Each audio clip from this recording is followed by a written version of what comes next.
সম্মানীয় সনাতনী দেশবাসী, দেশরক্ষক মহাশয় মহাশয়া, ধর্মপ্রেমী সৈন্য, পূজ্যপাত মাতৃশক্তি, সবাইকে সাদরে নমস্কার।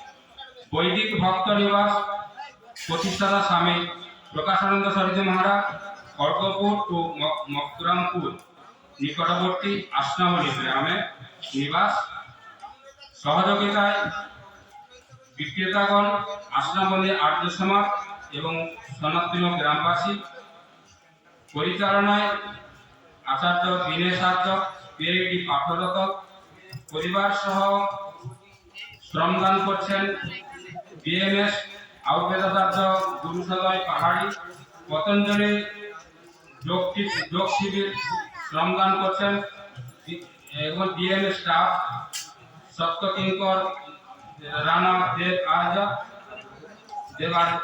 দেবার্য এবং সমস্ত বিষয় সহযোগ করছেন বৈদিক আদর্শবান অমল বেরা উপস্থিত রয়েছেন এবং বেদের অনুশাসনে চতুরাশ্রম পরিচালনা করা যায় এবং এই বেদের বিষয়ের উপরে আমাদের যে চতুরাশ্রমের বিভাজন করা হয়েছে, এই বিভাজন মুক্তর বিষয়ের উপরে কিভাবে মুক্তি লাভ করা হয় এই বিষয়ের উপরে বিশেষভাবে আমাকে উৎসাহিত করেছেন এবং আশ্রমের উৎসাহিত করেছেন এবং সহযোগ করেছেন আচার্য সত্যমিত্র আর্য।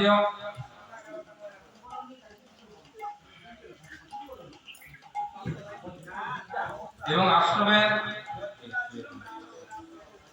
আশ্রমের উদ্দেশ্য বৈদিক সিদ্ধান্ত, মহর্ষি দয়ানন্দের 10 নিয়ম, 16 সংস্কার, সত্যাত্ম প্রকাশ এবং আমার সন্ন্যাস গুরুদেব রয়েছেন স্বামী অর্পানন্দ সরস্বতী মহারাজ। অর্পানন্দ মহারাজ বলেছেন ভারতীয় ত্রৈবিদ্যা অর্থাৎ প্রকৃতি, জীব, ঈশ্বরের অনুশাসনে জীবনযাত্রা সম্পূর্ণ করে সুস্থ থাকা, সম্প্রীতি থাকা, শান্তি থাকা মুখ্য উদ্দেশ্য। হনুমানজি রামচন্দ্র শ্রীকৃষ্ণ 20 বছর গুরুগৃহে থেকে সার্বিক কল্যাণ করেছেন। সনাতনী রক্ষা চাইলে দাম্পত্য 1 বছর নিবাসে থেকে নিজেকে জেনে ধর্ম, অর্থ, কাম, মোক্ষ বুঝে বাড়ি গিয়ে মাতা পিতা হলে সনাতন রক্ষা সম্ভাবনা হতে পারে। এখানে উপদেশ থাকবে প্রকৃতি নিয়মে দিনচর্যা পালন করে সুস্থ থাকা, কিভাবে জল পান করলে 80% রোগ নিরাময় হবে, কিভাবে আমরা আহার করা শিখে নিলে আমাদের রোগ আসবে না এবং রান্না করা শিখে নিলে ওই রান্নাটি আমাদের উদরপূরণ হবে, ঔষধ হিসাবে রোগ নিরাময় হবে।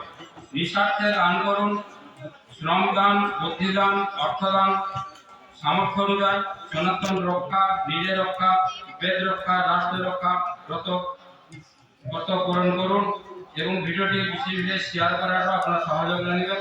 ফোন নাম্বার হল 9647186417। নমস্তে।